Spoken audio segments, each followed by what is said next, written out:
ben, merci surtout à Olivia d'être venue. Elle vient de me dire que c'est sa 3e intervention Non, pas de la journée. Non, c'est pas moi qui intervenais. J'écoutais les autres. Ah bon, bah, c'est pareil. Non. Et donc, pour cette 3e séance, on va changer d'échelle, puisqu'après les 2 panoramas très complets d'ailleurs qu'on a eus, d'une part sur les cycles de l'eau, j'abrège, hein, c'est sur la géopolitique. Là, on va aborder un cas particulier, donc l'eau souterraine, l'exploitation des eaux souterraines, et dans un cadre particulier aussi, puisqu'il s'agit de terrain qu'a réalisé Olivia Obrio en Inde. Alors, je vais quand même préciser que ce n'est pas ses seuls terrains. Elle a commencé, elle est agroethnologue, c'est ça, et elle a commencé à travailler au Népal. Elle appartient donc, elle est au CNRS, et elle appartient au Centre d'études himalayennes, voilà. Et donc elle a, je crois qu'elle a réalisé, mais elle va nous préciser, je suppose, ses terrains. Elle a travaillé avec plusieurs régions d'Inde, et donc elle a proposé de parler des problèmes qui existent pour cette exploitation des eaux souterraines dans 2 régions. Voilà. Mais je pense qu'elle se présentera mieux elle-même. Je lui laisse donc la parole pour environ 1 heure. J'ai besoin de celui-là? Non, tu n'as pas besoin. Ou celui-là suffit? Là, c'est bon, très bien. Non, Eh bien, merci de m'accueillir. Merci à Annick d'avoir pensé à moi. Et donc, effectivement, je m'appelle Olivia Obrio du CNRS, du Centre d'études Centre d'études himalayennes, excusez-moi, mais je vais travailler sur l'Inde. Alors, peut-être pourquoi je vais travailler, et surtout, je vais vous présenter des choses qui viennent du sud de l'Inde, complètement plat, dans le Tamil Nadu. Alors, pourquoi, venant du Centre d'études himalayennes, je travaille sur le sud de l'Inde, qui est complètement plat? Il y a eu 2 raisons. D'abord, j'ai eu une opportunité d'aller à Pondichéry, où il y a 2 grands centres de recherche, ce qui permettait donc d'appuyer et de faire du terrain dans des bonnes conditions aussi. Et puis, il y a eu une guerre du peuple au Népal, qui fait que de 1996 à 2006, on n'a plus pu aller au Népal et faire de terrain. Donc, ça a été aussi une façon de continuer à travailler sur le thème sur lequel je travaille, qui est l'irrigation. Alors, essentiellement, l'irrigation dite traditionnelle collective. Mais en travaillant en Inde, j'ai un tout petit peu évolué, et j'ai regardé plutôt la compétition finalement entre l'irrigation collective et l'irrigation par eau souterraine. Alors aujourd'hui, je vais vous parler pratiquement que de l'eau souterraine, mais parce que c'est quand même un sujet qui, pour l'Inde, vous allez voir, est assez spectaculaire, mais que l'on retrouve dans tous les pays. Essentiellement, enfin voilà, donc c'est quelque chose qu'on va pouvoir que vous pourrez développer quand vous lirez des choses, que ce soit sur le Maghreb, que ce soit sur l'Afrique, que ce soit sur les États-Unis, la France. Enfin bon, c'est des problématiques qu'on va retrouver un peu partout, exacerbées en Inde pour diverses raisons qu'on va voir, mais voilà, c'est pour ça que j'ai trouvé intéressant de vous le présenter ce soir. Alors, avant de répondre, donc la question que j'ai proposé de poser, c'était, en Inde, est-ce que c'est une menace, l'irrigation par eau souterraine est-elle une menace pour la ressource qu'est l'eau souterraine, qui est en plus de ça cachée, donc on ne sait pas combien vraiment il en reste. Alors, avant de répondre à cette question, je voulais quand même être sûr qu'on parlait bien de la même chose. Donc, quand je parle de l'irrigation par eau souterraine, on est bien d'accord qu'on est dans le domaine de l'agriculture. Donc c'est vraiment pour cultiver les champs et les cultures. C'est de l'eau qui vient du sous-sol, alors qu'on va aller chercher à travers des puits ou des forages. Et donc voilà, ça c'est juste pour dresser un petit peu pour être sûr qu'on parle bien de la même chose. Pourquoi ça? Ah, voilà.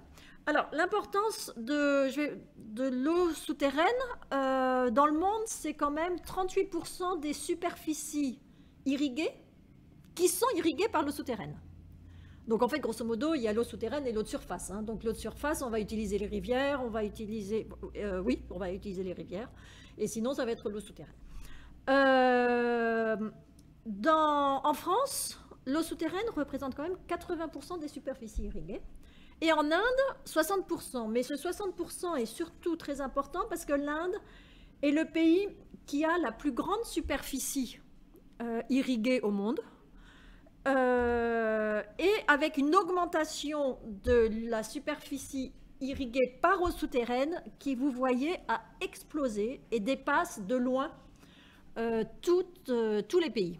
Donc, cet essor de l'eau souterraine, je trouve ce graphique est vraiment intéressant pour essayer de comprendre qu'est-ce qui se cache derrière ça. Déjà, merci beaucoup. Déjà, comment on va pouvoir expliquer un tel essor, qui va être ma première partie, et comment, quelles vont être les menaces, finalement, pour une telle utilisation, et comment on peut y remédier. Donc ça, ce sont les 3 parties de ma présentation de ce soir. Donc, comment expliquer cet essor? Alors d'abord, je vais donner quelques chiffres de contexte. Je l'ai déjà dit, l'Inde, c'est la plus grande superficie irriguée, avec 60% par eau souterraine. L'agriculture utilise 80% de l'eau déviée de façon générale. Donc, quand on va demander à un secteur de faire des réductions, des économies d'eau, vous comprenez bien qu'on va demander très souvent à l'agriculture de le faire, plutôt qu'à l'industrie ou à l'eau des villes, puisque finalement les 3 grands secteurs consommateurs d'eau sont l'agriculture, l'eau domestique et l'eau industrielle. L'Inde, vous vous en doutez, c'est quand même un pays à forte densité de population qu'il faut aussi nourrir. Alors en moyenne, 324 habitants par kilomètre carré, mais ça va vraiment dépendre c'est très, très disparate. Je ne vais pas intervenir là-dessus. Et il n'y a que, ce qui est quand même déjà beaucoup, 38% des terres cultivées qui sont irriguées. Ça veut dire qu'il y en a 62% qui dépendent uniquement de la pluie. Donc, ce qui vous donne aussi, par rapport à tout ce qui est, là j'ouvre une parenthèse, tout ce qui est question de problèmes de changement climatique, c'est surtout ces 62% qui sont les premiers atteints, parce que dès qu'on a un décalage des pluies, dès qu'on a des pluies qui arrivent trop tard, etc., c'est ceux qui dépendent d'une agriculture pluviale, comme on appelle ça, qui sont les premiers touchés. On va voir que ce n'est pas les seuls, mais ils le sont a priori. Alors, vous le savez, c'est un climat de mousson en Inde. Donc, c'est essentiellement des pluies. Il y a 80% des pluies qui tombent entre juin et septembre. C'est très inégalement réparti sur tout le pays. Donc, on ne peut jamais parler de l'agriculture en Inde, l'irrigation en Inde.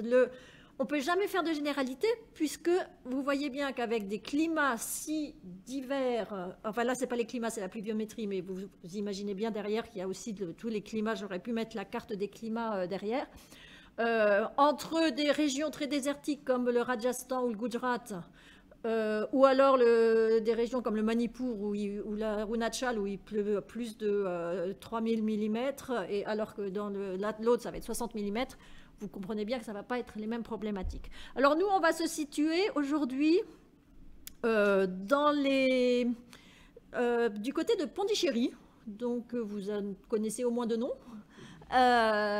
donc dans l'arrière-pays de Pondichéry, qui est entouré de l'état du Tamil Nadu, donc c'est au sud-est de l'Inde. Alors, on n'a pas exactement la même pluie de mousson, enfin, ce n'est pas la même saison de mousson, mais je ne vais pas rentrer là-dedans. De toute manière, la mousson se caractérise par une irrégularité des pluies d'une année sur l'autre, et une irrégularité aussi géographique, c'est-à-dire qu'à 100 km de différence, il peut y avoir des pluies très différentes. Ce qui est d'ailleurs un gros problème pour essayer de modéliser le changement climatique, de savoir finalement, parce qu'il y a une telle irrégularité d'une année sur l'autre, de comment réussir à savoir si ce qui est en train de se passer avec le changement climatique est lié aux différences interannuelles du changement climatique, ou si c'est vraiment le changement climatique lui-même. Enfin voilà, est-ce que c'est la mousson, est-ce que c'est le changement climatique? C'est très compliqué à modéliser. Donc voilà, ce que je disais, on va se retrouver donc dans le sud-est de l'Inde, dans la région dans l'arrière-pays de Pondichéry, avec, vous le voyez, la majorité des rivières qui ne sont pas pérennes. Hein. Donc c'est quelque chose qui est du fait à avoir en tête. C'est vraiment en période de mousson qu'on va avoir l'eau dans les rivières, quoi. Donc toute cette région notamment, mais l'Inde en général, mais toute cette région a développé une technique qui s'est énormément développée depuis le XIIe siècle, qui s'appelle l'irrigation par étang-réservoir, eri en tamoul, tank, pour récupérer et stocker toute l'eau qui tombe, en fait, et puis l'utiliser par la suite. Alors, quand on regarde cette photo satellite de la région du Tamil Nadu, alors là, on est au plus au sud, il y en a un peu plus que dans la région de Pondichéry, mais vous voyez à quel point ça prend une place énorme, toutes ces réserves d'eau, puisqu'en fait, il fallait absolument collecter cette eau. C'est pratiquement un étang par village. Donc, ça a été aussi géré par le village, etc. Donc, pour revenir à l'eau souterraine, on l'utilise depuis des siècles. On a des références vraiment qui datent de très longtemps, mais c'était avec des techniques très sommaires jusqu'en 1950-60. Donc, on appelait ça de l'irrigation à la picote, et vous imaginez que les superficies étaient donc assez réduites. Qu'est-ce qui a donc expliqué cet essor, comme on a vu là, quand ça a commencé à développer l'irrigation par eau souterraine dans notre graphique de l'extension des surfaces, d'après vous? Pardon? J'ai pas entendu. La modification du culture. Mais non, c'est pas tant les cultures. Là, le problème, c'est l'eau. C'est comment on va réussir à avoir de l'eau. Oui. Bon, alors... Ça a été les pompes. Et surtout, avant les pompes, ça a été tout le travail, toute la politique de la Révolution verte. Alors là, vous en avez entendu parler, bien sûr, donc qui est né dans les années 1960, qui est en fait une solution, qui est à la fois un soutien économique et institutionnel aux paysans, mais aussi une solution technique qui est basée sur 3 ingrédients, comme on peut dire. 1, les variétés améliorées de céréales, donc qui touchent essentiellement le riz et le blé. 2, l'utilisation d'engrais chimiques et de variétés qui réagissent bien aux engrais chimiques pour augmenter les rendements. Et l'irrigation, mais pas uniquement les barrages qui ont continué à être construits, mais ça c'était déjà la politique pendant la période coloniale. Donc les Indiens ont continué cette politique d'investissement dans des barrages et des grands systèmes d'irrigation, mais ce qui a permis vraiment un grand développement de l'agriculture, ça a été l'usage de l'eau souterraine avec des pompes. Alors comment ça a été possible? Ça a été possible avec une électrification très dense de la campagne. On produit de l'électricité et on l'utilise et on électrifie la campagne pour que les agriculteurs puissent avoir assez facilement accès à l'électricité. Dans certaines régions, et notamment au Tamil Nadu, cette électricité à usage agricole est gratuite pour faciliter l'utilisation Et donc, vous voyez bien qu'on est dans toute une politique qui est là pour... On va offrir aux paysans la possibilité d'utiliser l'eau souterraine parce qu'on s'aperçoit bien que c'est utile. On va voir les différents avantages après. Il y a eu des prêts pour l'achat de pompes, le creusement de puits et la mise en place de services bancaires pour l'agriculture. Donc tout ça, ça fait partie vraiment de tout ce qui a été mis en place pour la Révolution verte. Par la Révolution verte. Donc, quand on parle de la Révolution verte, ça comprend tous ces éléments-là. Et c'est vraiment en Inde, grâce à l'irrigation par eau souterraine, qu'elle a vraiment pu avoir ces effets bénéfiques, comme on va le voir. Alors, des puits forés, puis tubés, comme ici, donc avec le petit schéma qui montre la profondeur. Ah tiens, excusez-moi, je m'aperçois qu'il en manque une, c'est pas grave. Et donc la révolution verte, vous voyez les résultats, une grosse amélioration des rendements, une grande amélioration des superficies aussi, et de l'augmentation de la production. Entre 1960 et 1995, la production a été augmentée par 6 pour le blé, et par 2,4 pour le riz. Donc vous vous imaginez bien, et l'Inde a réussi à devenir autosuffisante dès les années 70, quoi, donc très peu de temps après avoir lancé le programme de la Révolution verte. Donc voilà, et ensuite, il y a eu ce que je dirais moi, une deuxième révolution qui est bizarrement très peu inscrite, décrite dans la littérature, et qui a été le développement des pompes submersibles.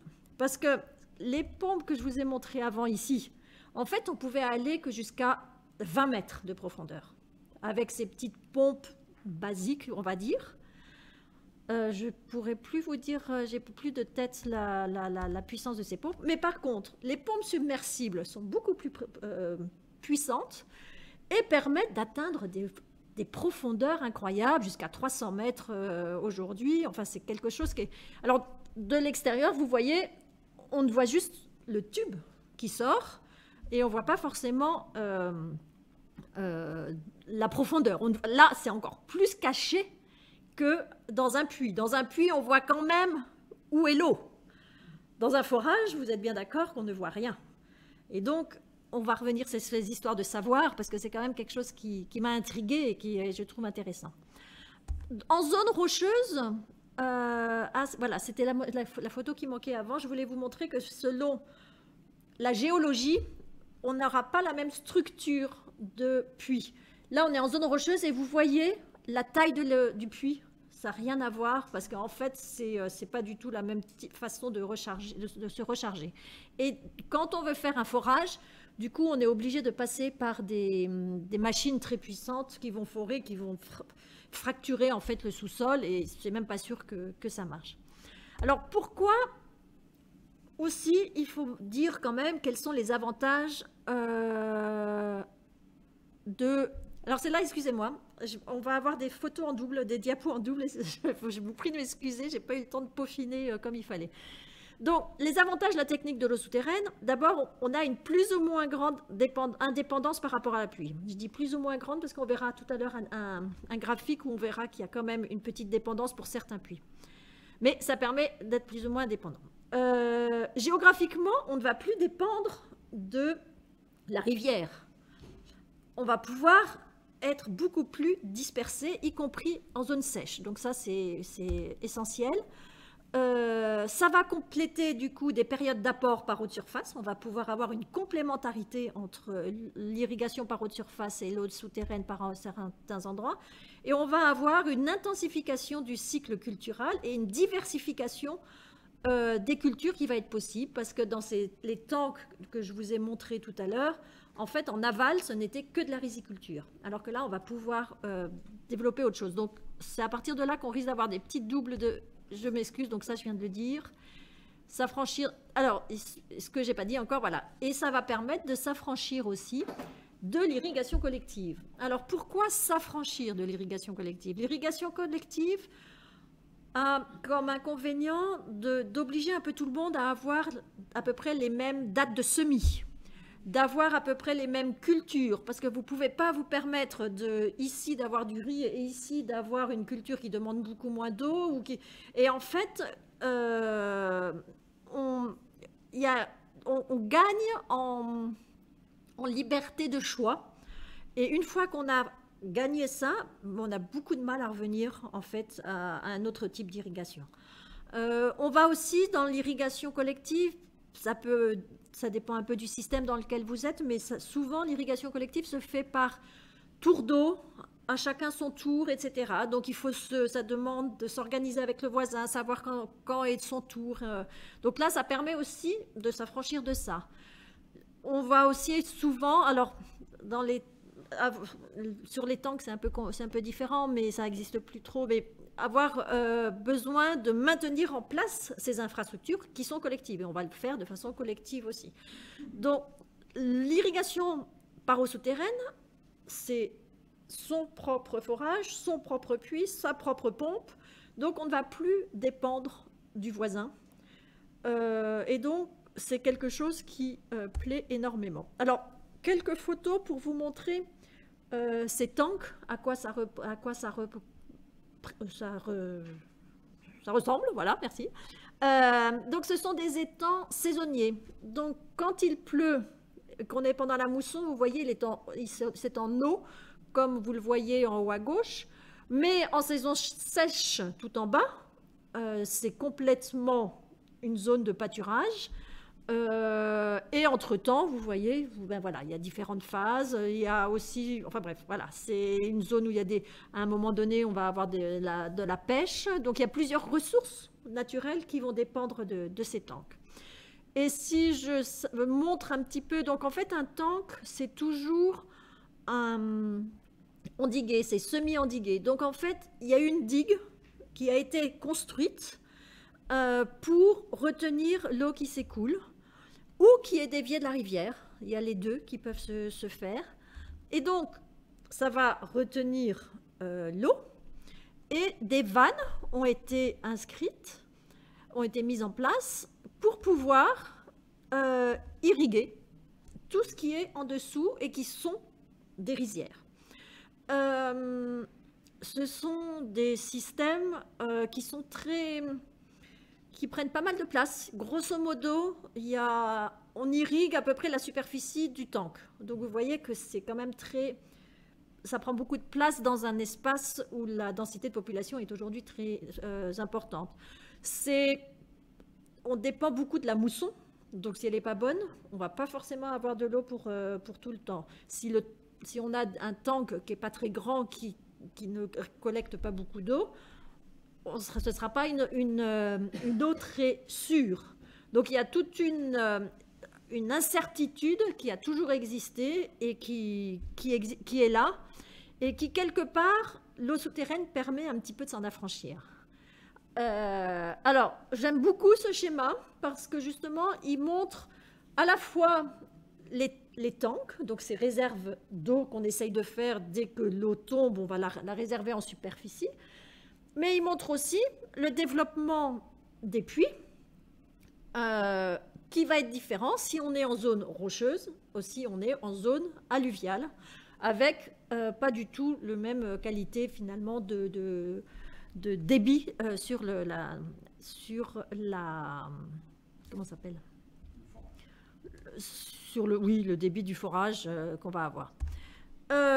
Donc rapidement, quand je disais que ça va multiplier ça va augmenter l'intensification agricole, vous voyez là qu'on peut faire, un des villages dans lesquels j'avais travaillé, on peut faire jusqu'à 3 cultures de riz par an. Alors, je vous avouerai que je trouve complètement stupide de faire le 3e riz qui est en juin-juillet. C'est la période où il y a le plus, au Tamil Nadu, c'est la période où il fait le plus chaud, là, en mai-juin, donc l'évapotranspiration la plus forte. De faire du riz avec de l'eau souterraine, c'est absurde. Donc à un moment donné, d'ailleurs, l'État de Pondichéry avait subventionné les paysans pour qu'ils fassent une autre culture que le riz à cette époque-là. Et voilà. La canne à sucre, très important, elle n'est possible que si on a accès à l'eau souterraine. Si vous voyez un champ de canne à sucre, c'est qu'il y a une pompe, parce qu'autrement, comme on a besoin de l'irriguer toute l'année, si vous ne dépendez que du tank, vous ne pouvez pas avoir de canne à sucre. Voilà, c'est des petites choses comme ça. Donc l'intensification culturelle, une autre façon de le montrer, ça c'était une étudiante qui avait fait ce travail-là. Avant la Révolution verte, quand on avait un tank, on ne pouvait faire grosso modo qu'un seul cycle de riz pendant la mousson et ensuite un peu de millet. Après la Révolution verte, eh ben, c'est ce qu'on vient de voir, on peut avoir jusqu'à 3 cultures de riz, on peut avoir de la canne à sucre. Canne à sucre et culture de riz étant deux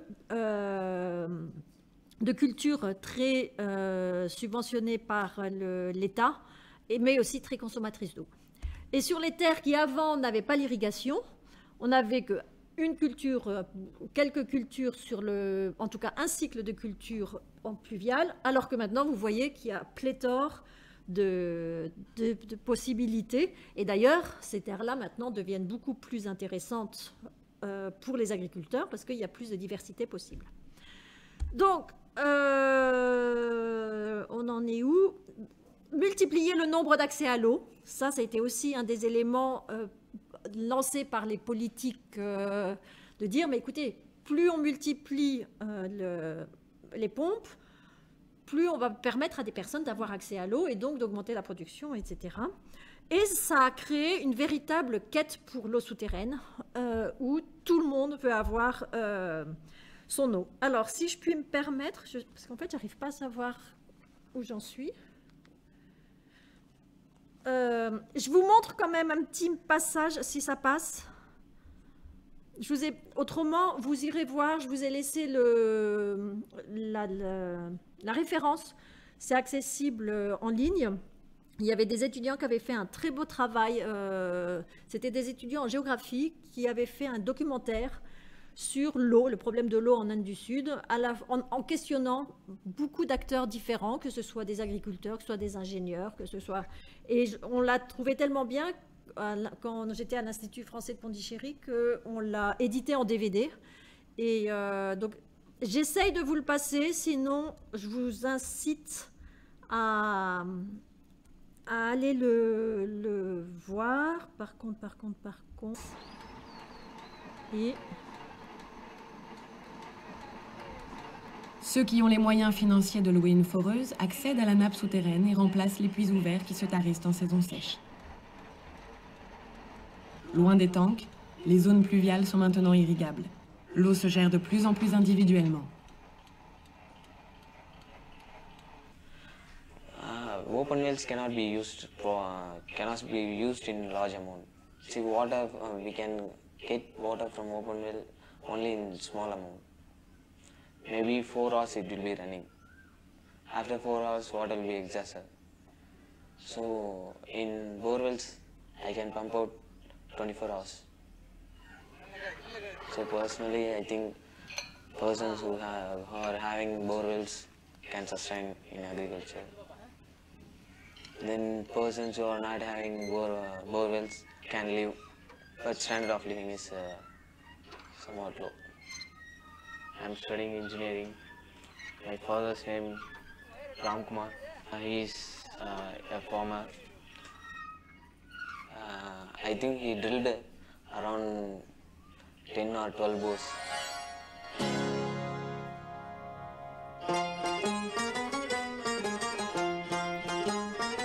Ils sont en train de forer, donc ils mettent en place un forage et on fait la puja pour être sûr que ça marche, etc. Voilà, tout ça, c'est tout le rituel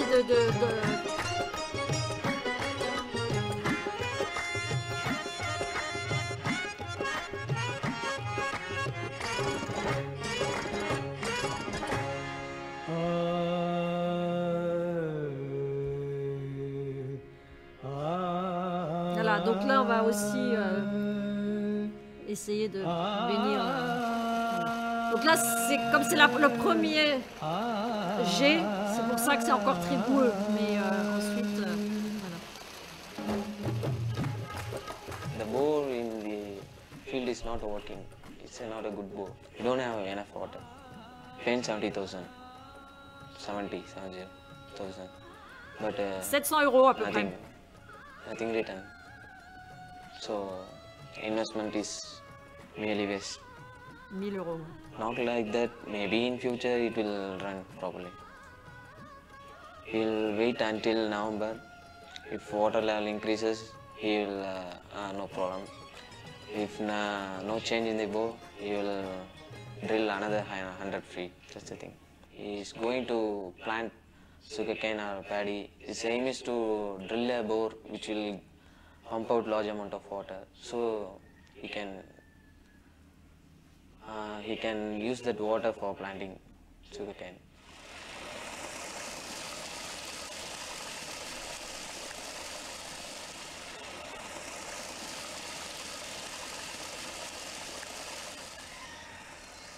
Les forages permettent de cultiver du riz toute l'année. Bon, j'arrête là. Je vous laisse un peu de suspense pour aller voir ce film. C'est pour regarder sur Internet, vous aurez la... On en était où? Excusez-moi parce que j'ai pas le bon... Voilà, j'ai pas le bon écran. Voilà. Donc en fait, il y a une, comme je vous disais, il y a une évolution des techniques qui a permis, au fur et à mesure, à la fois d'aller plus profond et à la fois de pomper plus. Vous pompez plus et vous avez un petit champ, donc qu'est-ce qui se passe? Vous vendez l'eau, puisque vous avez trop d'eau pour votre champ, puisqu'il est petit, et que vous pouvez pomper beaucoup d'eau. Donc en fait, ça a permis que beaucoup, avec ces marchés informels de l'eau, qui coûtent quand même un tiers, celui qui achète l'eau doit quand même payer un tiers de sa production pour avoir l'eau. D'ailleurs, il ne dit pas qu'il achète, il dit qu'il paye un service, mais il ne dit pas qu'il achète l'eau, et le propriétaire ne dit pas qu'il vend l'eau, il dit qu'il aide son voisin, sachant quand même que l'électricité, on l'a vu, était gratuite au Tamil Nadu. Donc c'est quand même aussi une façon pour le propriétaire de forage de réinvestir facilement, enfin d'avoir son investissement plus facilement remboursé. Donc, ce qui s'est passé, c'est les forages submersibles qui ont permis d'aller beaucoup plus loin, et donc ce qui explique aussi donc, cet essor du développement de l'agriculture. Alors, on en a vu un petit peu les problèmes dans l'extrait de film dont je vous ai parlé. L'un des principaux problèmes, ça va être l'abaissement du niveau des nappes. Il va falloir qu'on creuse de plus en plus profond. Vous voyez derrière l'amas de pierre quand on a été surcreuser le puits. On a en plus de ça ce qu'on appelle un rabattement des nappes, c'est-à-dire qu'un forage va, pour le voisin, en fait, avoir un effet sur le forage voisin, c'est-à-dire que ça va abaisser la nappe. Donc, vous voyez l'exemple qui est sur ce schéma-là. Et ben, le forage du voisin, s'il est trop peu profond, et ben, il n'aura plus d'eau. Tout simplement. Même si des voisins un peu plus loin, eux, ont quand même le niveau de la nappe correct, lui, ça ne va pas. Donc, on voit bien que ça participe de cette quête effrénée dont je vous ai parlé pour avoir chacun son puits et aller toujours plus profond parce que ces systèmes de... Voilà. Et alors, ça va vers une surexploitation des aquifères qui est connue, puisque c'est une carte gouvernementale, qui est dans beaucoup d'endroits de l'Inde, où en fait on sait qu'on utilise, on retire du sous-sol plus d'eau qu'il ne peut être rechargé. Donc c'est un énorme problème, mais qui a notamment beaucoup de conséquences sociales. Alors, on va quand même regarder les avantages de l'eau souterraine d'un point de vue social. Voilà, c'est là qu'on a une répétition, excusez-moi.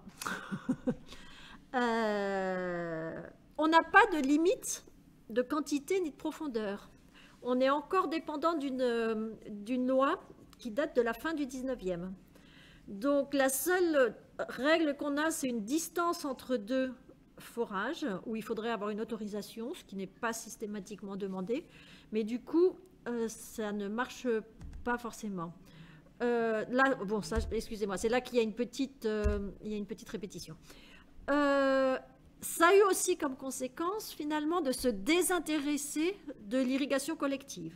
Et donc, bon, c'est un vieux débat, le déclin des tanks est un vieux débat qui a été déjà développé au moment des Britanniques. Donc, c'est pas le développement de l'irrigation souterraine qui explique le déclin des tanks, mais par contre, ça n'a fait que l'activer. Le problème était déjà là, ça n'a fait que l'activer. Et alors, dans la région de Pondicherry, je vais le mettre après. Donc, c'était celui-là que je voulais commenter. Quand je disais tout à l'heure que l'irrigation par eau souterraine permet d'être plus ou moins dépendant de la pluie. Pourquoi je disais ça? On va prendre l'irrigation par canal qui est en bleu. Vous voyez qu'en 2003, il s'est passé quelque chose. Hein. On est d'accord? Les superficies ont toutes baissé, sauf... Alors, tube well, excusez-moi les abréviations, tube well, c'est les forages. Sauf les forages qui, eux, au contraire, ont complètement grimpé. Donc, irrigation par canal, on est d'accord que ça baisse parce que le canal va dépendre de l'eau qui est dans la rivière et la rivière va être alimentée par les pluies. Irrigation par tank, on a vu que c'était soit par la rivière, soit par l'eau de pluie. Mauvaise mousson, vous pouvez moins irriguer. Et on s'aperçoit quand même que les wells, donc les puits, donc c'est les puits ouverts, ils chutent quand même un peu. Alors pourquoi? Parce qu'en fait, souvent, ils dépendent de ce qui est vraiment la nappe phréatique, c'est-à-dire celle qui est rechargée par l'eau de surface. Et en fait, quand vous êtes vraiment dans une période de sécheresse, la nappe phréatique, elle est souvent quand même un peu basse, elle n'arrive pas à se recharger. Elle est vraiment rechargée par et donc, c'est pour ça que je disais plus ou moins, c'est qu'il y a quand même parfois, ça peut quand même être un peu... Alors, mais en revanche, vous voyez que les forages, eux, ça a été une façon de se développer. À Pondichéry, c'est assez spectaculaire. À partir, vous vous souvenez quand je vous ai dit la révolution des pompes submersibles dans les années 80? Regardez l'effet à Pondichéry. Plus du tout d'irrigation collective par eau de surface. Tout a été, et à Pondichéry, en fait, toute l'eau pratiquement industrielle, domestique, agricole, vient du sous-sol. C'est vraiment une eau qui vient de... Voilà. Donc, les côtés inconvénients, ça va être qui est le plus important finalement, outre les baisses des nappes, mais c'est qu'il y a une dépendance sociale vis-à-vis de ceux qui ont les forages, qui deviennent les véritables maîtres de l'eau, sur l'eau souterraine, mais aussi quelque part sur l'eau des tanks, parce que souvent, c'est eux qui sont à gérer aussi, parce qu'il y a des comités qui gèrent les tanks, et ils influent sur la façon de gérer un tank et bien sûr sur la façon de gérer l'eau souterraine. Donc on va toujours chercher à creuser plus profond, ce qui va avoir économiquement un surcoût. Alors là, je ne sais plus pourquoi, comment, c'était. Je vais faire une autre. Voilà, celle-ci est plus intéressante. Alors attendez. Ah zut, je ne peux pas l'enlever ça. Tant pis. Donc le titre. Là, oui, ça je ne peux pas l'enlever, j'y ai pas accès. Vous le voyez pas? Il n'y a que nous qui est bon. Voilà. Donc. Finalement, la profondeur est un marqueur socio-économique. La profondeur d'un forage ou d'un puits est un très fort marqueur socio-économique. Déjà, tout le monde sait quelle est la profondeur le plus profond, le puits le plus profond dans le village. Ça, tout le monde le sait. On s'aperçoit que si on est... alors, vous voyez que j'ai... Donc, tout ça, c'est des résultats d'enquête fait auprès des agriculteurs d'un village où j'ai demandé, où je les ai après classés par rapport à leur superficie. Les marginal farmers, c'est ceux qui ont moins de 2,5 acres. Alors attendez, ça c'est des acres, j'ai oublié de mettre la correspondance, je ne sais plus. En art, combien ça fait? Bon, c'est vraiment tout petit. Il y a les small farmers, les big farmers et les very big farmers. Ce que je veux vous montrer, c'est que les premiers qui ont été à creuser, quand même, dans les années 80, un peu plus profond, vous voyez que c'est quand même ceux qui avaient des plus grandes superficies, ce qui est logique, c'est ceux qui avaient les moyens. Ensuite, on s'aperçoit que c'est eux qui arrivent à surcreuser davantage et que les marginal farmers, ils restent avec des puits pas très profonds et qui vont dépendre de l'eau, de la nappe phréatique. Et donc, quand il y a une sécheresse, eh bien, eux, ils n'arrivent pas à passer la sécheresse, quoi. C'est vraiment... on voit très bien, et donc c'est pour ça que je dis, ce genre d'enquête et de tableau montre très bien, donc la profondeur est une exclusion sociale et c'est aussi un marqueur socio-économique donc, de cet accès à l'eau souterraine. Là, c'est un peu la même chose, mais avec... c'est pas, non, excusez-moi, c'est pas du tout la même chose. C'est la profondeur du forage et la profondeur du moteur. Parce qu'on va mettre le moteur là où il y a à la profondeur de l'eau. Et on s'aperçoit que certains vont mettre leur forage très profond, mais le moteur n'est pas du tout aussi profond. Donc en fait, c'est juste en prévision. Ils ont eu les moyens de forer beaucoup plus profond. Et ils l'ont fait, alors que ceux qui sont tout en haut, ben là, de toute manière, ils ne peuvent pas aller plus bas. Ils le mettent au maximum de ce qu'ils peuvent, quoi. Et donc là aussi, ça va être quelque chose qui va être très marqueur. Alors, le forage, ben oui, ça va être marqueur de prestige. Et donc, plus c'est profond, plus... Et franchement, je vous invite à regarder ce film parce qu'on voit très bien des propriétaires de forage parler et expliquer comment les gens viennent lui demander de l'eau et comment il est embêté s'il n'a plus d'eau à donner, etc. Et les autres qui disent, nous... Mon puits, il est à sec, je peux plus. Enfin bon, on voit très nettement les différences socio-économiques qui se créent autour de l'eau souterraine, quoi. Alors du coup, comment remédier à cette surexploitation? Alors, je pense que vous avez compris que... attendez. Donc on a une véritable quête de cette eau souterraine au niveau individuel. Politique. Qu'est-ce que j'ai oublié? Il y a quelque chose que j'ai oublié. Oui, la question des savoirs. Voilà. C'est ça. Pourquoi... Excusez-moi, j'ai oublié de vous dire. Pourquoi je parlais aussi des maîtres de l'eau?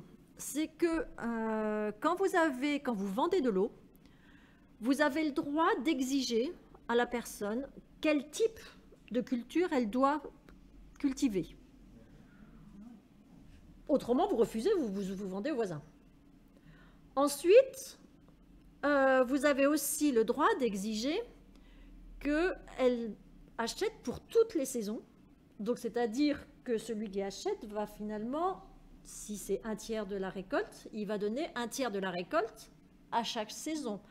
Ce qui explique aussi que l'eau du tank, qui est gratuite, ne soit pas forcément utilisée, puisque de toute manière, il faut payer pour l'eau souterraine. Donc finalement, on va payer pour l'eau souterraine, on va l'utiliser, et on va pas forcément... Donc un cercle vicieux pour aussi renforcer le fait que les tanks ne sont pas forcément utilisés. Et alors, quand on demande aux gens, mais vous voyez que le niveau baisse, donc il faut faire attention à limiter l'utilisation de l'eau. Alors là, il y a beaucoup de réponses différentes. Il y a ceux qui vont dire « Oh non, les forages, il n'y a pas de souci, il y aura toujours de l'eau. » Donc, il y a un côté, on peut y aller, ça produit, il y a ce qu'il faut. Il y en a d'autres qui disent « Oui, effectivement, mais de toute manière, c'est aujourd'hui que j'ai besoin d'eau. Demain, moi, mon fils, je ne sais pas du tout ce qu'il fera. J'espère qu'il ne fera pas plus d'agriculture et qu'il ira à la ville, etc. » ce qui a déjà été fait pour tous ceux qui avaient un peu les moyens. Et si on veut s'en sortir aujourd'hui, il faut creuser plus profond. Si ce n'est pas moi qui le fais, c'est mon voisin. Donc de toute manière, j'ai pas le choix non plus. Et puis, il y en a qui vont dire « Ah mais non, mais c'est pas nous, c'est l'usine d'à côté.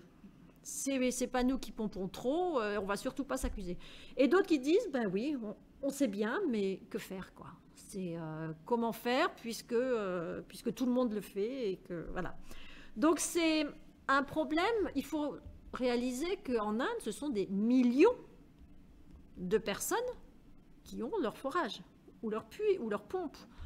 Donc on ne peut pas mettre... Alors voilà, du coup, comment faire?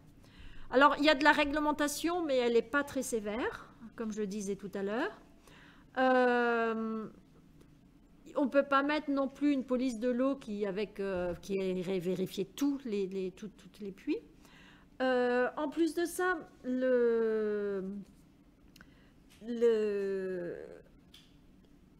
oui, pardon.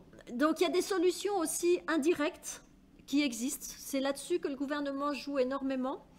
Par exemple, alors c'est de l'électricité triphasée qui est délivrée et il va y avoir des tranches horaires. Comme ça, c'est une façon de dire, on va délivrer que 8 heures par jour et ça va limiter comme ça l'utilisation. Je vous ai donné tout à l'heure l'exemple de la compensation pour d'autres cultures, donc ça peut être existé.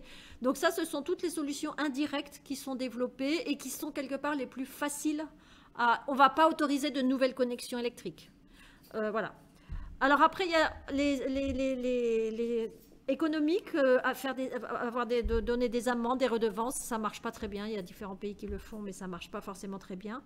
Il y a une autre solution que certains endroits essayent, c'est une gestion collective de la nappe. C'est ce qui permet un tout petit peu plus de se dire, voilà, de moins gérer ça de façon individuelle. Ce n'est pas du tout évident à mettre en place, surtout que la gestion des nappes n'est pas facile, que d'un point de vue hydrogéologique, c'est très différent. C'est quand même une science qui n'est pas si développée que ça d'un point de vue connaissance, vu la diversité des sous-sols en Inde. Pas du tout justement de diffusion du savoir hydrogéologique, et c'est même quelque chose un peu tabou, qu'on va garder secret. Donc c'est une gestion qui est très compliquée, en fait, mais dans tous les pays. Il n'y a pas qu'en Inde. Mais ce qui est sûr, c'est que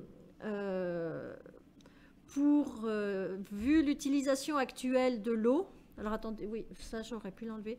Vu l'utilisation actuelle de l'eau souterraine, elle est clairement non durable. On est déjà, vous l'avez vu, dans une surexploitation des nappes.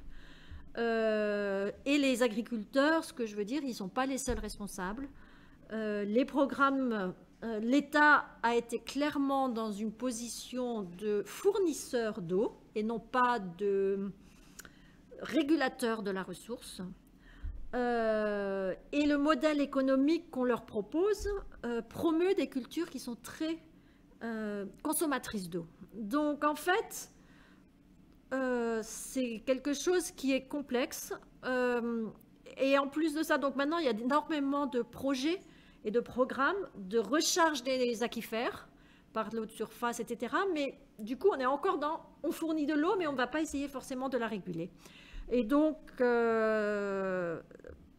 c'est parfois un peu déprimant, j'avoue, mais c'est très complexe. Et c'est le fait que c'est pas l'eau souterraine en Inde. Il y a un très bon article qui est sorti il n'y a pas longtemps là, de collègues français. L'eau souterraine en Inde n'est pas considérée comme une eau collective, comme une ressource commune, parce que, excusez-moi, j'ai oublié de le dire en introduction, c'était important, l'eau appartient à celui qui arrive à l'extraire de son foncier. Donc du coup, autant l'eau de surface est considérée comme une eau collective, autant l'eau souterraine est considérée comme privée. Et c'est pour ça que c'est compliqué pour l'État de réussir à intervenir, à limiter, etc. Même si, alors, en plus de ça, on est dans un État fédéral, donc on peut avoir chaque État va faire sa loi sur l'eau, sur l'agriculture, etc. Donc l'État fédéral central peut proposer des lois, et il en a fait en 2016 justement, qui demandait à changer un petit peu cette façon de toutes ces lois sur l'eau, mais je ne crois pas qu'il y ait pour l'instant aucun État qui l'ait modifié pour essayer de réguler cette eau souterraine, ce qui est très problématique et s'ils ont mis l'électricité gratuite, c'était à des fins politiques. Donc, vu que des électeurs, je ne sais pas si vous avez suivi les nouvelles, ça faisait 1 an que les agriculteurs étaient en grève à Delhi parce qu'ils ils luttaient contre la politique que voulait mettre en place Modi, qui était beaucoup plus libérale, parce que comme c'était pour l'instant c'était une politique très socialiste qui leur garantissait un prix. Ils ont lutté pendant 1 an et c'est la première fois que Modi dit je renonce à cette politique. Donc l'électorat agricole est quelque chose de très puissant en Inde et du coup c'est pas du tout facile de combiner tous les éléments. Je vous remercie.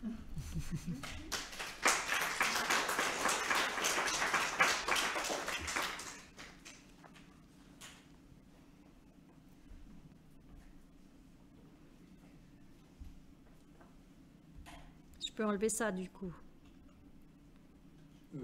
Voilà. Ben, oui. Gardez peut-être les... Vous voulez? Ben, on peut, Je peux avoir des questions. D'accord, qui reviennent sur les... référence. D'accord, ok, ok. Oui. Faites un mouvement vers moi. Bonjour, merci pour cette conférence. Je voulais savoir, puisque vous avez parlé de surexploitation à la fin et des différents remèdes qui étaient utilisés, quand est-ce que l'État central a pris conscience de la nécessité d'éventuellement limiter la surexploitation? Alors vous avez dit que c'était très complexe, mais j'imagine qu'il y a eu un moment où il y a eu une prise de conscience plus importante,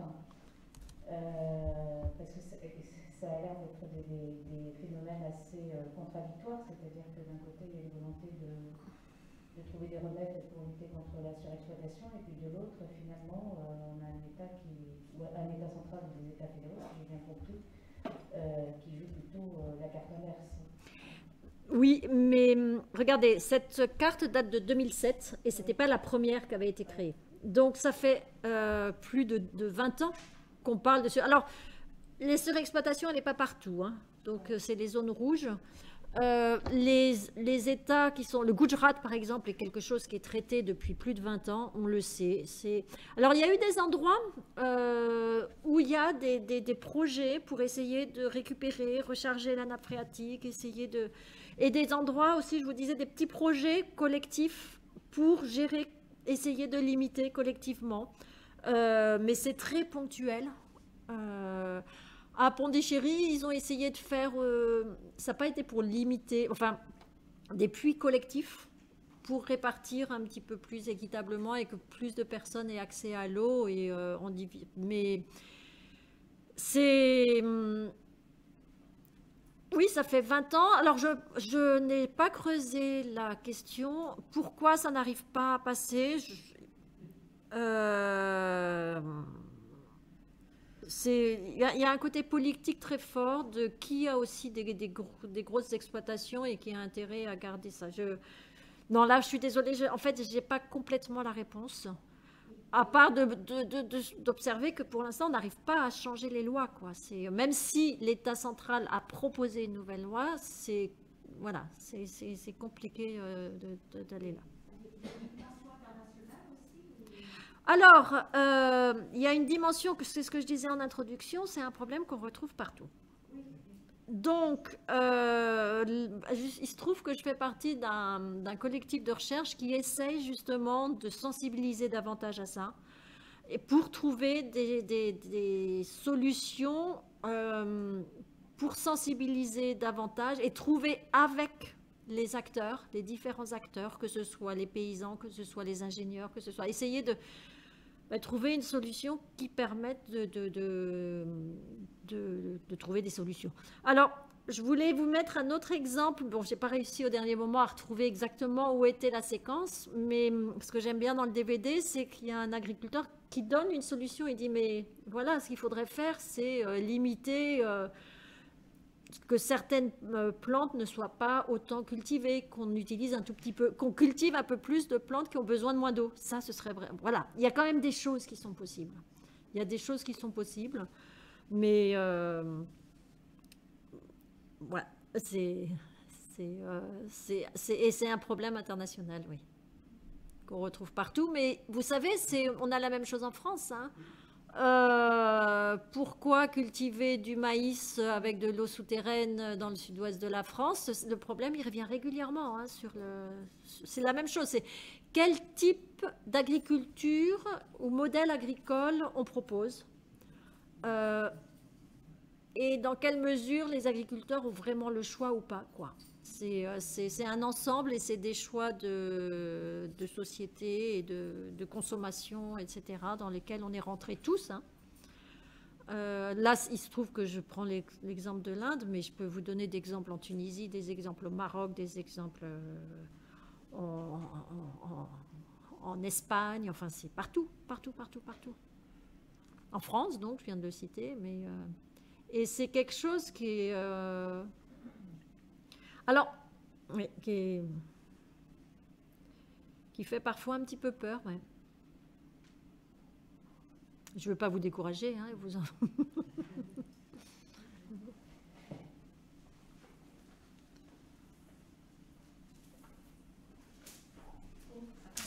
Attention.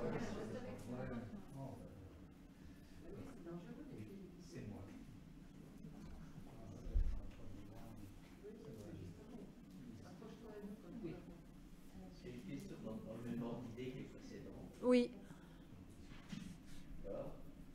À la fin, effectivement, vous avez dit à un moment que le marché agricole, en quelque sorte, favorisait la culture de plantes qui prenaient beaucoup d'eau. Oui. Mais alors, ça correspond à quelle évolution? Est-ce que c'est une évolution des pratiques alimentaires ou est-ce que, enfin, je veux dire, quel change, ou est-ce que c'est simplement que ces plantes ont elles-mêmes de rendement important, on cumule le rendement, l'augmentation des halos et la plante, ou est-ce que quand même il y a un changement dans les pratiques alimentaires? Ah oui, il y a un changement énorme.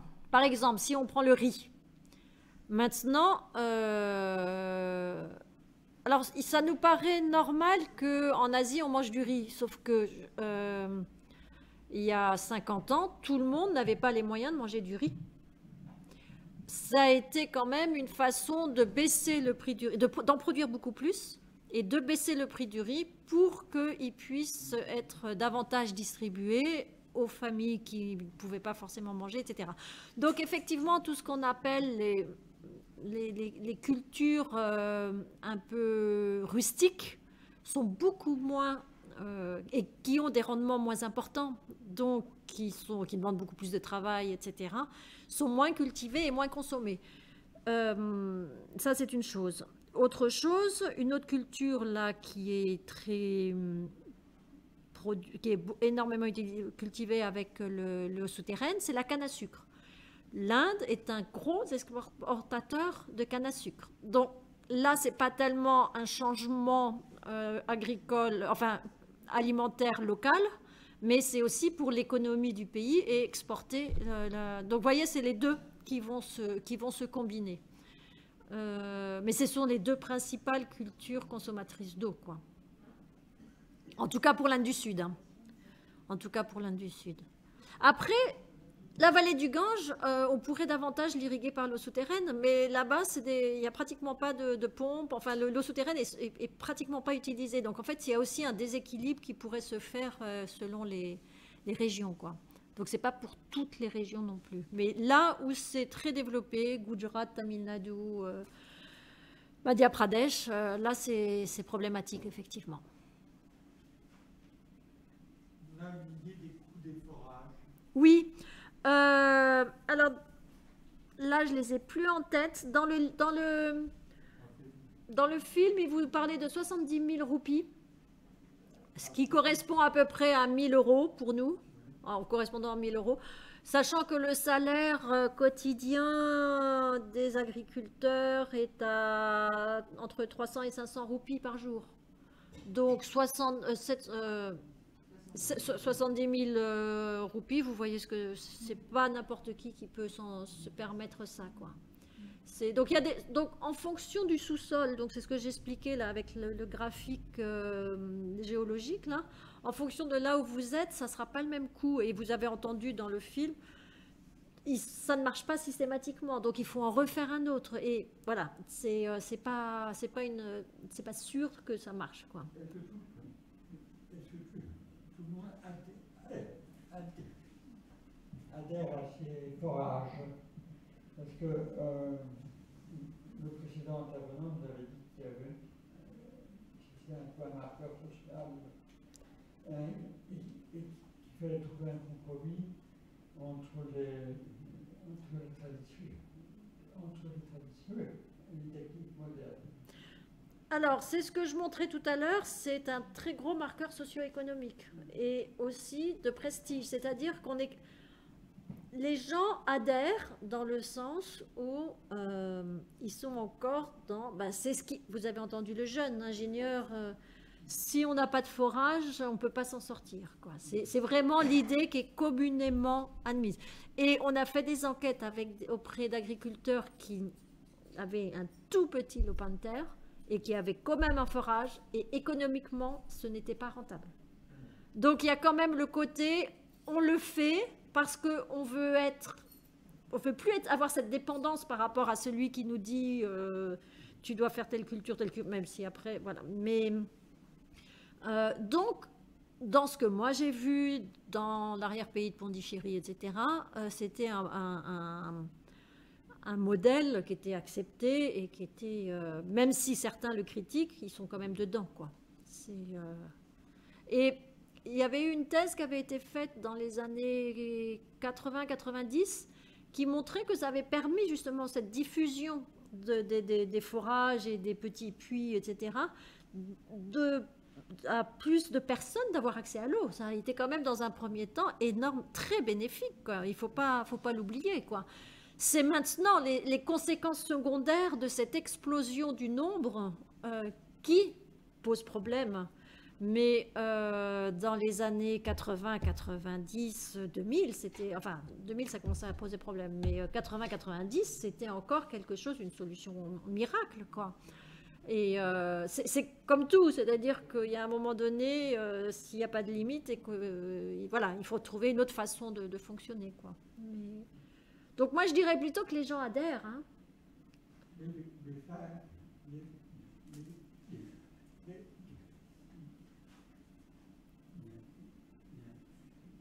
Les femmes comme les hommes, c'est un peu partout. Alors, les forages et les puits et les moteurs sont très souvent, moi je les ai vus actionnés que par les hommes. J'ai pas vu les femmes actionner les moteurs.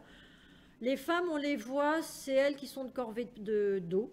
Alors, ce que j'ai pas du tout abordé aussi sur le problème de l'eau souterraine avec les baisse du niveau des nappes, c'est que ces nappes, elles ne sont pas uniquement utilisées pour l'eau d'irrigation, elles sont utilisées aussi pour l'eau potable. Et du coup, dans le film, je reviens toujours à la même chose, dans le film, on voit très bien un exemple où la baisse des nappes, dans un village, ils n'ont plus d'eau. Donc, ils sont obligés de marcher 6 km pour aller dans le village d'à côté pour essayer d'avoir de l'eau. Leur pompe ne marche plus. Un politique, lui, leur dit « mais c'est parce que vous n'avez pas voté pour nous, donc ils ne sont pas... » Enfin voilà, et comme par hasard, c'est un village de chrétiens, c'est un village d'anciens intouchables, voilà. Donc le système des castes est encore très marqué, très fort. Et malheureusement, c'est toujours les plus faibles et les moins riches qui en pâtissent les premiers. Toujours. Toujours. Et un petit côté positif, si je peux dire. Ouais, quand même. Il y a eu 8 ans après moi, une autre chercheuse qui est retournée dans un des villages où j'avais été travailler. Je lui avais donné toutes mes données. Et elle a refait les enquêtes, elle a refait un peu les niveaux d'eau. Et en fait, moi, j'étais en train de me dire, bon, on est arrivé à un niveau où, là, ils ne peuvent plus aller plus profond. Donc, il va falloir qu'ils trouvent une autre solution pour utiliser moins d'eau. Je les voyais, il allait dans le mur. Elle revient, elle dit, non, c'est pas du tout ce qui s'est passé. Ah ouais, super. Le niveau d'eau est remonté. Ah très bien, qu'est-ce qui s'est passé? Et en fait, il y a eu des petites retenues qui ont été faites dans la rivière à côté, et ça a permis de remonter. Donc en fait, on ne peut jamais prédire, vous voyez. Donc il y a quand même des effets positifs qui localement peuvent se faire en faisant des retenues, et là, c'était pas très profond, hein, on n'était pas à 300 mètres. Mais du coup, il y a quand même c'est pour ça que c'est difficile de complètement prévoir, parce qu'on ne sait pas non plus comment la technique va évoluer, comment on va réussir. Mais après, c'est sûr qu'il y a quand même des éléments. Essayer de limiter l'utilisation de l'eau est quand même important. Comment ça, c'est sûr. Est-ce qu'on peut étudier librement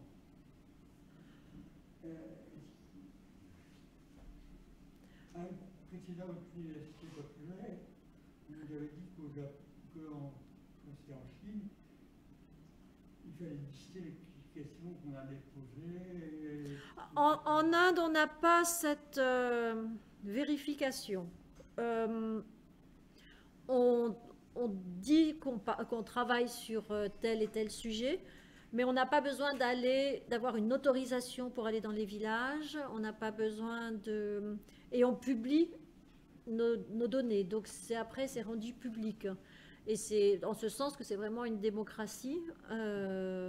Mais après, on avait prévenu le gouvernement de Pondichéry, on avait prévenu différentes personnes que l'on travaillait, on a donné les publications après coup. C'est des choses voilà, que l'on fait. Quand on vient dans un village, on va quand même aller voir, expliquer aux gens qui sont là, qui sont élus, qu'on vient travailler là, qu'ils sachent de quoi ils retournent, etc. Au Népal et en Inde, je dirais que c'est... Alors, ça dépend des régions, hein, mais c'est souvent quand même plutôt facile et on est bien accueillis. Les agriculteurs sont plutôt intéressés, qu'on s'intéresse à eux aussi, quoi, et à leurs problèmes. Mais, donc, c'est pas fliqué, quoi. Oui, il y a des... Pardon. Pardon, je vais vous apporter. Moi, j'ai une petite question sur la démographie, parce que là, on est dans une région dont la population a cru beaucoup ou moins qu'ailleurs. L'Inde du Sud, à grosso modo, on a... Alors, je n'ai pas du tout les graphiques ici. L'Inde du Sud a à peu près stabilisé sa population. C'est l'Inde du Nord qui continue à croître sa population. Mais l'Inde du Sud a à peu près stabilisé, là. Alors, malheureusement, je ne sais plus si on est à 500, 600 habitants au kilomètre carré. Enfin, c'est des grosses densités quand même. Là, oui. Je me souviens plus. Il faut que je revérifie, mais oui. Actuellement, oui. 600 habitants au kilomètre à peu carré. près, oui. Ouais. Non. Même sur une densité. Ah, on est sur une forte sérieuse, densité. Quoi. Oui. Il faut que je vérifie. Hein. Peut-être que je n'ai pas souvent. Voilà. Mais... Moi, je voulais savoir par rapport à l'investissement sur un puits, est-ce que du coup, comme ça coûte, est-ce que ça a changé la taille de superficie des cultures, la taille des parcelles? Est-ce qu'on est resté sur des petits agriculteurs ou est-ce qu'il y a des grandes exploitations qui se mettent en place, notamment des cultures comme canne à sucre ou le riz et jambon? Je mettrais ça dans l'autre sens, c'est-à-dire qu'on avait déjà une répartition foncière inégalitaire. Certains sont restés, d'autres ont vendu leurs terres. Alors on peut avoir un morcellement plus important. Donc ça dépend, voilà, c'est plutôt dans ce sens-là. Moi, ce que j'ai vu, j'ai pas spécialement vu de grosses... mais c'est une petite région là où j'ai travaillé.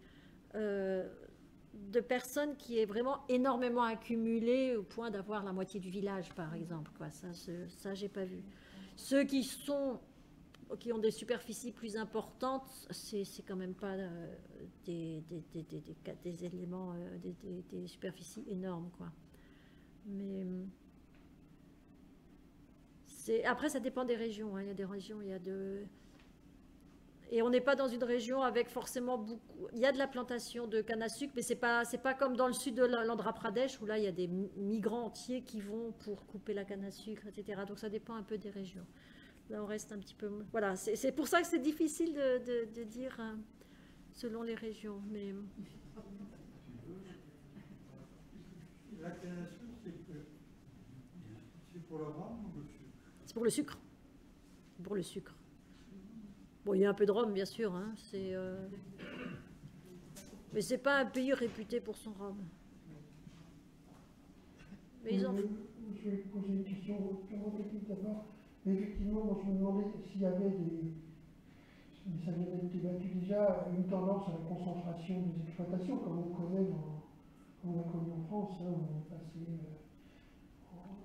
où on a de moins en moins d'agriculteurs. Est-ce que ce phénomène est sensible?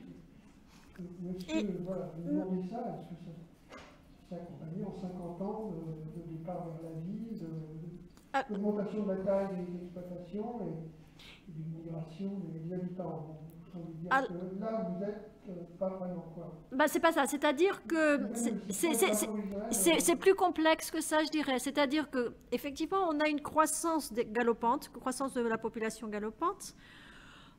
Donc du coup, la superficie n'est pas complètement, va à la fois un peu s'éclater, mais il y a des gens qui vont partir en ville. L'urbanisation est galopante aussi. Mais c'est une façon aussi ça vide pas les campagnes. Non, les campagnes sont encore habitées. Il y a, dans certains endroits, on voit même une mécanisation qui arrive, qui pose des problèmes justement pour la main-d'œuvre, parce qu'elle n'a plus de travail. Tous ceux qui travaillaient dans les champs, etc., qui sont encore là, et qui font aussi, du coup, la main-d'œuvre qui vont aller travailler, qui va s'émigrer pour trouver du travail en ville. Il y avait une étude qui avait été faite il y a 15-20 ans, justement, pour montrer l'attachement à la terre. C'est un des éléments assez intéressants en Inde, c'est que malgré cette urbanisation importante, on a encore un attachement à la terre et donc on a encore beaucoup de personnes qui retournent, voilà, qui vont travailler temporairement à la ville, mais qui reviennent encore, qui ont leur lopin de terre, quoi. Donc c'est quelque chose qui est assez marquant et qui explique, alors j'ai plus le dernier chiffre, que la population rurale est encore importante en Inde, quoi. Elle doit être, si je ne dis pas de bêtises, 60% ou quelque chose comme ça, mais ce qui est quand même... Donc la campagne ne se vide pas comme chez nous. On a encore énormément de petits agriculteurs, tout petits agriculteurs, qui sont là. Alors, ma deuxième question, c'était, on a vu les séances précédentes des cas, notamment en Israël ou en Arabie Saoudite ou en Espagne, de politique entre guillemets, dont on a débattu, est-ce que c'est une adaptation ou une absurdité, de l'utilisation massive de l'eau de mer pour compenser la baisse des nappes phréatiques. Est-ce que ça existe Alors, en Inde, ça existe, mais pour l'eau des villes. Il y a des projets comme ça pour les eaux. Il y a des installations pour l'eau des villes, mais pas pour l'agriculture. Moi, je n'ai pas entendu parler de ça pour l'agriculture. Mais l'eau des villes, elle n'est pas gratuite. Non. Les habitants, là, ils sont bien tributaires d'un fournisseur. Oui, oui, oui. Et par exemple, Madras, il y a une usine de dessalement de l'eau de mer. Mais c'est beaucoup plus. Je ne crois pas, je me souviens, il faudrait que je recherche. Je ne sais pas s'il y a des usines pour le... Mais autrement, il y a d'autres systèmes qui commencent à se mettre en place. Alors, je ne crois pas en Inde, sur recycler l'eau, enfin, pas dessaler, mais traiter l'eau des égouts, etc. Le problème de l'Inde aussi, c'est qu'il y a très, très peu de traitement des eaux. Donc là, on n'a parlé que de la quantité du niveau de la nappe. Je ne vous ai pas parlé de la qualité. C'est que Bangalore, qui est presque un modèle, je crois qu'il y a que, je vais dire des bêtises parce que je ne retiens pas les chiffres, mais quelque chose comme 30 ou 40% simplement de son eau qui est traitée après dans les égouts. Donc ça veut dire que tout ça est déchargé dans les rivières, voilà, ou dans des fosses septiques qui finalement après à un moment donné vont un peu déborder et vont dans l'eau souterraine. Donc c'est un problème. Et donc il n'y a pas tellement finalement de recyclage de l'eau non plus. Donc pendant longtemps on s'est dit ben voilà, il y a la mousson, il y a beaucoup d'eau, etc. Mais là voilà, ça commence à être problématique, quoi. Ça c'est sûr. La définition des villages, c'est comme en France. Non, vous savez, chaque pays a sa définition, hein, en fonction de ses...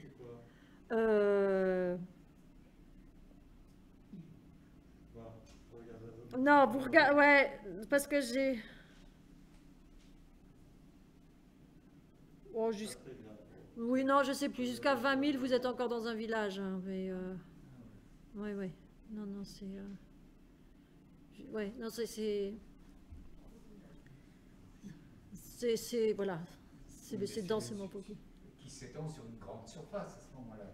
Oui. C'est pas une... Non, il faut que je vais vous dire des bêtises parce que je suis en plus de ça, comme je travaille sur le Népal, où ils ont changé toutes les réglementations, ils ont changé toute la délimitation administrative, etc. Je suis un peu perturbée. Non, là je vais vous dire des bêtises, mais de toute manière chaque pays a sa propre définition, qui est plus ou moins. Mais il y a eu des géographes qui ont montré que si on utilise la définition officielle de village et de ville en Inde, on arrive à un certain pourcentage de population rural. Si on prend une géographie, une définition un tout petit peu plus géographique qui tienne compte un peu de la densité de population et de la proximité des habitations, etc., votre pourcentage augmente de 10 tout de suite. Donc, vous voyez que la définition est tout de suite très relative de comment vous... Et des zones qui apparaissent complètement rurales selon la définition officielle, par exemple toute la vallée du Gange qui apparaît complètement rurale, dès que vous prenez une définition géographique, ah ben, tout d'un coup vous avez plein de petites villes qui apparaissent. Donc en fait, vous voyez, les chiffres, il faut savoir aussi un peu les interpréter en fonction de... Alors, et là, bon, je suis désolée, je n'ai pas revu ce genre d'éléments. Mais je peux donner la référence de cet article si ça vous intéresse, parce que je trouve ça intéressant. Ça peut être ajouté à la bibliographie. Oh, ça peut, Voilà. mais c'est en anglais, il faut lire l'anglais. Oui, c'est problème des sources. J'ai la définition. Un acre, ça fait 0,4 hectares. Merci. Donc 2,5 acres, on était à 1 hectare. C'est ça. C'est bizarre parce que ça me paraît gros. Ouais, c'était ça. Mais du coup, marginal farmer... Bon, ok. Ça me paraissait gros. Allez-y, vous avez 4000 mètres carrés un acre. Ouais, ouais. 4000 mètres carrés. Ouais. Merci. Je me demandais si les eaux prenaient en profondeur ne pouvaient pas être chargées de sels minéraux. Alors, Pouvaient avoir une influence sur le rendement après des Saloperie aussi. il y a plusieurs choses. Je ne sais pas si vous avez entendu parler, par exemple, au Bangladesh, de tout le problème de l'arsenic. Parce que, en fait, à force de pomper rien que pour l'eau potable et de pomper l'eau, ça déstructure un petit peu la roche et le sous-sol, et ça a mis dans l'eau de l'arsenic qui existe naturellement dans le sous-sol. Et on a toute une zone qui part du Bangladesh, mais aussi en Inde, dans la plaine du Népal, etc., où on a de l'arsenic. Ensuite, dans le sud de l'Inde, c'était d'autres minéraux qui remontaient comme ça, qui étaient effectivement davantage dissous. Avec le fait de pomper, ça modifie complètement la chimie de ce sous-sol. Et oui, il y a plein d'endroits, c'est problématique. Ce qu'on a d'autre comme problème avec ce pompage le long des côtes, c'est qu'on a une infiltration d'eau saline qui arrive. Et du coup, vous pompez finalement de l'eau salée, donc vous ne pouvez plus cultiver, saumâtre, etc. Donc ça, toutes les côtes là, du Tamil Nadu, Pondichéry sont touchées par ça. Après, oui, bon, il y a plusieurs problèmes qui peuvent apparaître, oui, complètement. Je ne me souviens plus quels sont. Je sais qu'il y a 2 métaux sur lesquels ils font attention, notamment pour l'eau potable, mais ils ont toute la carte, enfin, le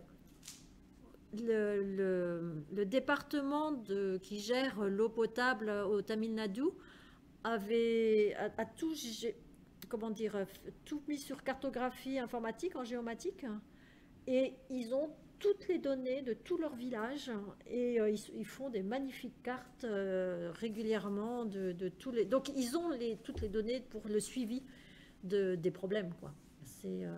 Oui, il y a des problèmes sur la qualité, effectivement, qui est davantage lié à l'extraction, et aussi à tous ces problèmes de recharge avec des eaux qui sont... Des pollutions dans la Cauvery, qui est... non, c'est pas la Cauvery, dans la rivière qui est au nord du Tamil Nadu, où il y a énormément de tanneries. Il doit y avoir un quart des tanneries de l'Inde qui se trouvent sur... C'est pas la Poignard, c'est la... Ah zut, je ne vais plus retrouver. Bref, ils ont mis un temps fou à obliger toutes les tanneries à filtrer, à mettre des... Mais ça laisse... Et après, cette eau, elle va dans les champs. Elle est utilisée pour aller... pour aller irriguer les rizières, etc. Donc c'est non, c'est problématique, c'est sûr, hein. C'est sûr. L'environnement en Inde, c'est pas la préoccupation majeure. C'est pas la première préoccupation et c'est parfois un peu déprimant, oui. Et alors, est-ce que le Covid est une préoccupation? Le Covid. Ah bah ils ont eu des vagues atroces parce qu'en fait ce qui s'est passé c'est qu'ils ont cru qu'ils étaient immunisés collectivement parce qu'effectivement il y a eu des études qui ont montré que dans et puis dans des bidonvilles notamment de Bombay, 60% de la population avait le Covid sans avoir, enfin de façon asymptomatique.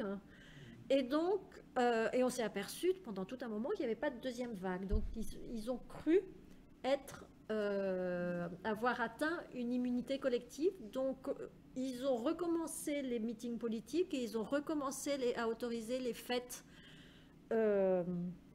les fêtes religieuses, sachant qu'ils ont eu un confinement très dur pendant très longtemps et qu'il y a énormément d'économie informelle et donc ça doit être catastrophique pour tous ceux qui dépendaient de l'économie informelle parce que là ils n'avaient plus rien quoi. Donc, et c'est reparti de plus belle. Donc ils n'avaient pas l'immunité collective, etc. Donc ça a été vraiment catastrophique. Tout le début 2021 a été très compliqué pour l'Inde. Très compliqué. Oui, mais eux, les hôpitaux sont moins performants que chez nous. Ils ont manqué de... Ben, voilà. Ils ont manqué d'oxygène, ils ont manqué de... Non, il y avait des scènes atroces, vraiment. Vraiment. Oui.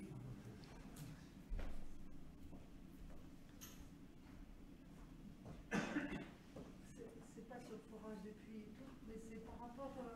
J'avais entendu dire que de l'Himalaya, il y avait tout un système ancestral de grottes et de transport d'eau qui est de l'Himalaya jusqu'en Afghanistan. Et c'est un système d'irrigation qui est millénaire, qui était... Est-ce que ça existe en Inde aussi? Non, on n'a pas... Alors, moi, je pensais plutôt au Foggara et ce qu'on appelle les Kanats en Iran, qui sont des systèmes souterrains. Par exemple, tout Téhéran était alimenté avant par plus d'une vingtaine ou trentaine de ces Kanats, qui sont des galeries drainantes, qui va chercher l'eau souterraine, mais un peu au pied des montagnes. Et donc, je voulais vous en mettre, puis après je me dis ça va être trop long, ça va perturber, etc. Mais autrement, j'ai des photos de ce genre de situation et des schémas qui sont vraiment incroyables. Donc, il faut imaginer un relief comme ça, plutôt un peu plat, et donc on va chercher l'eau souterraine comme ça en galerie, régulièrement, à la fois pour sortir le matériau, pour faire de l'aération, pour pouvoir aller vérifier. Donc de haut, on voit des grandes tranchées, enfin des grands trous comme ça, des puits de vérification, des regards. Et à partir du moment où on arrive à la surface, et ben là on commence l'irrigation de façon gravitaire. Mais pour moi, c'était pas en Afghanistan. Moi j'en ai entendu parler en Afghanistan parce que justement avec les bombardements pendant la guerre, ça a été assez dramatique. Ouais. Justement, ça bombardait toutes ces... Ouais. Et ben je vais vérifier parce que il y en a partout. Il y a des Foggara. Alors ça a des termes différents selon les pays. En Algérie, c'est Foggara. En Iran, c'est Kanat. Voilà, il y a Karez. Voilà, mais le principe, c'est la galerie souterraine qui va chercher l'eau souterraine. C'est la galerie drainante qui va chercher l'eau souterraine. Donc c'est un mélange, ça, entre eau souterraine et irrigation collective par gravité de surface. Et c'est souvent des systèmes collectifs. Et ça, curieusement, il n'y en a pas en Inde. J'en connais pas. À ma connaissance, il n'y en a pas. Il y a assez d'eau en Inde, il n'y a pas longtemps. Ah bah si, tout le Rajasthan et le Gujarat. Non, mais il faut que géologiquement vous puissiez avoir aussi. Il faut quand même avoir un peu de montagne et et avoir de la pente qui permette d'aller chercher l'eau souterraine de cette façon-là. Voilà. Oui. Mais Carès, Fogara, je vous dis, c'est les Canat, c'est les différents noms de toutes ces infrastructures qui sont encore parfois utilisées. Et dans certains endroits, ils essayent de les remettre en eau, justement. Parce que, alors, le problème, c'est la maintenance. Ça demande quand même pas mal de travail de maintenance. Avant, c'était souvent fait par un travail de corvée, hein. Quand c'était des systèmes un petit peu plutôt féodal, etc. Voilà. Et ce qui a fait qu'à un moment donné, ils n'ont pas pu perdurer non plus si facilement parce que c'était, voilà, ça changeait d'économie, quoi. Mais je vous dis, Téhéran était alimenté comme ça, de tous ces canates donc c'est pas que pour l'eau d'irrigation, c'est ce que je veux dire, c'est que ça a plusieurs utilités, plusieurs usages. Mais en Inde, non, il n'y a pas de système vraiment, ou alors, enfin, ça n'a rien à voir, quoi. Il y a les trois principaux systèmes d'irrigation en Inde, c'est l'irrigation par canal, que ce soit en montagne ou en plaine, l'irrigation par tank, comme je vous ai montré, et l'irrigation par eau souterraine. Mais depuis, pas de galerie drainante. Avez-vous, messieurs, dames, encore quelques questions à poser ou quelques demandes? Je parle comme ça, j'ai un micro, je parle pas fort. Alors, quid du Bhoutan? Par rapport à quoi? À propos du placement des pays où il fait bon vivre. En France, c'est les pays de la Loire. Au Bhoutan, comment ça s'explique? Non, mais au Bhoutan, ils ont voulu, au lieu de parler du produit intérieur brut, ils ont voulu parler du produit, du bonheur, comment on appelle ça? De faire ça par rapport de mesurer le bonheur et la qualité de vie, etc. Ça, c'est très politique, je ne me positionnerai pas tellement là-dessus. Voilà. Il y a eu des écrits dessus, mais bon, moi, je ne me positionnerai pas là-dessus, sur cette façon de voir. C'est quand même un régime aussi assez ferme. Il y a de tout. Ça dépend de quel point de vue vous vous placez, si c'est pour la liberté d'expression, si c'est pour uniquement la qualité de vie, si c'est... voilà. C'est un pays très fermé qui décide beaucoup de choses, ça c'est sûr. Et je ne sais pas du tout où ils en sont d'un point de vue... c'est quand même plus montagneux, je pense. Je ne sais pas où ils en sont par rapport à l'eau souterraine. Après, dans les montagnes, c'est plus compliqué d'utiliser l'eau souterraine. L'eau souterraine, dans les montagnes, c'est les sources, en fait. Hein. Donc, quand il y a des sources, elles sont utilisées. Mais c'est pas vraiment... On ne peut pas dire que on va chercher l'eau souterraine, quoi. En montagne, on va beaucoup plus avoir d'une irrigation par canal, quoi. On utilise... C'est une eau souterraine, mais qui devient de surface, quoi, dès qu'elle sort en source, quoi. La problématique d'aujourd'hui se pose moins, je crois. Mais je ne connais pas bien il faut que je regarde. Non, moi je voudrais juste ajouter quelque chose, parce qu'en fait, ce qui m'a particulièrement intéressé, c'est le passage d'une gestion collective, enfin d'une ressource collective, à des systèmes individuels. Privatisation de l'eau. Qui en fait, la hiérarchie sociale, elle existait déjà avant. Oui. Elle a fait en fait que l'accentuer, quoi. Elle n'a fait que l'accentuer, oui, je suis complètement d'accord. Et à la fois, c'est ce que je disais, c'est que les pompages ont permis à des gens qui n'avaient pas accès à l'eau d'y avoir accès aussi. Donc en fait, c'est un double tranchant. On a une démultiplication du nombre de personnes qui ont accès, mais finalement, dans la hiérarchie sociale, on reste... C'est mes petits graphiques, là. Même si on peut construire son petit forage, si on n'a pas les moyens, on reste... dès qu'il y a une sécheresse, on est dedans, quoi. On n'a plus l'eau et on va dépendre du voisin.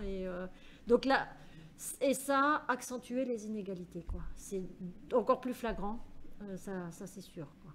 Et ça devient une privatisation vraiment de l'eau. Et alors surtout quand je vous disais que l'eau était vendue et non considérée comme une ressource commune. Donc c'est là que tout devient, nous paraît, nous, un peu fou, quoi. Mais Alors, juste une question qui est sans doute idiote. parce que je les trouve questions pas, sont jamais idiotes. Alors, sans doute pas dans le sud de l'Inde, mais au nord, il n'y a pas des régions qui étaient très peu cultivées, qui ont amené, non, ça n'existe pas, des régions un peu montagneuses, qui ont amené des populations, enfin, oui, une exploitation plus importante. Non, ça n'existe pas en Inde, ça. Si, bah, les régions comme le Rajasthan, c'est presque un désert, donc voilà. Le Gujarat, c'est très sec, donc ça a permis. Mais à quel prix? Au prix de... Oui. Non, on voit pas. Ça a permis de, certes, de développer beaucoup plus, mais au prix... On est à 300 mètres, là, on va chercher l'eau à 300 mètres sous terre, quoi. Donc ça a aussi rabaissé, là quand je parlais d'un rabattement des nappes, ça a aussi rabattu certaines nappes. Plus vous multipliez le nombre de puits de surface, moins il va y avoir d'eau pour tout le monde à un moment donné. Ça va au lieu de durer 6 mois, ben, ça durera que 2 mois, quoi. Donc c'est ça aussi le problème. Quand on est sur... On dépend que de la nappe de surface, la nappe phréatique, hein. Si vous multipliez le nombre, le stock il reste à peu près le même, et s'il est tout de suite si on est plus nombreux à enlever, ça. Donc, c'était mes chiffres aussi de l'augmentation de la superficie irriguée, cultivée et de la production. Si, ça a permis ça. C'est-à-dire que ça a permis. L'Inde est quand même un espace où il n'y a pas beaucoup d'espace vide. Hein. Donc, non, mais c'est plus. Ouais, mais là, c'est plutôt... on va plutôt irriguer des zones qui étaient avant en pluvial. Ça, par contre, ça a permis ça. C'est plutôt dans ce sens-là. Ou des zones qui étaient plus ou moins... ce qu'on appelle le Westland, qui n'a pas beaucoup de sens, et qui, du coup, là, bah, complètement cultivé, quoi. C'est-à-dire que là, il n'y a plus vraiment d'espace vide, quoi. Mais dans des régions comme le Gujarat, ça a multiplié l'aspect cultivé, quoi. Mais c'était déjà pas mal un espace plein. Hein. C'était déjà bien rempli depuis longtemps, quoi. Donc, moi,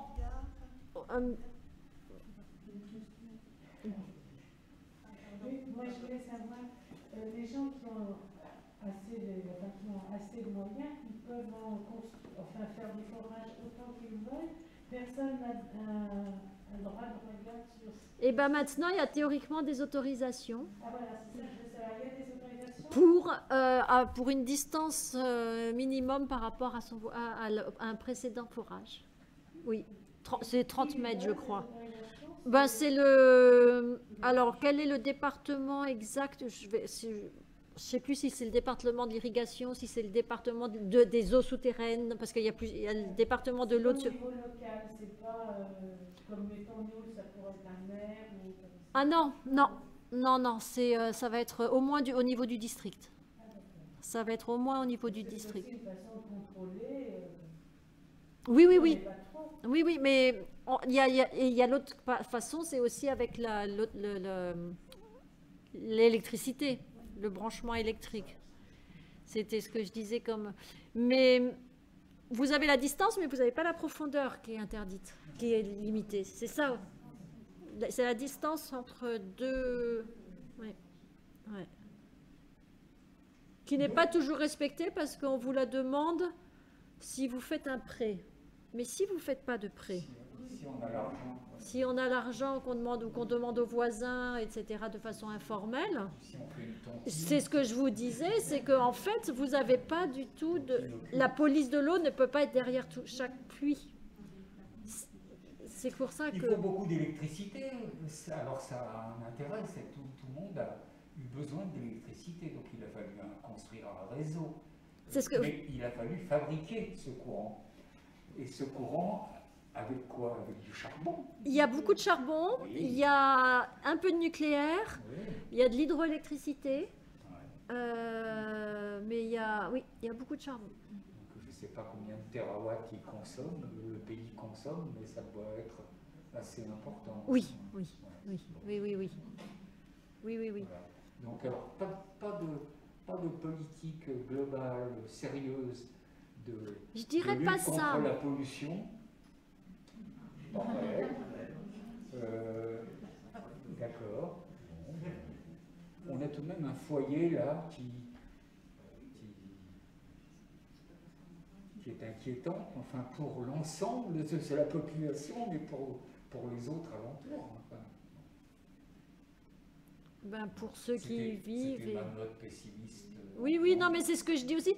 Et le problème, c'est que c'est toujours les plus pauvres hein, qui sont les premiers touchés, quoi. C'est... Ouais. Ben, écoutez, merci, Madame. madame.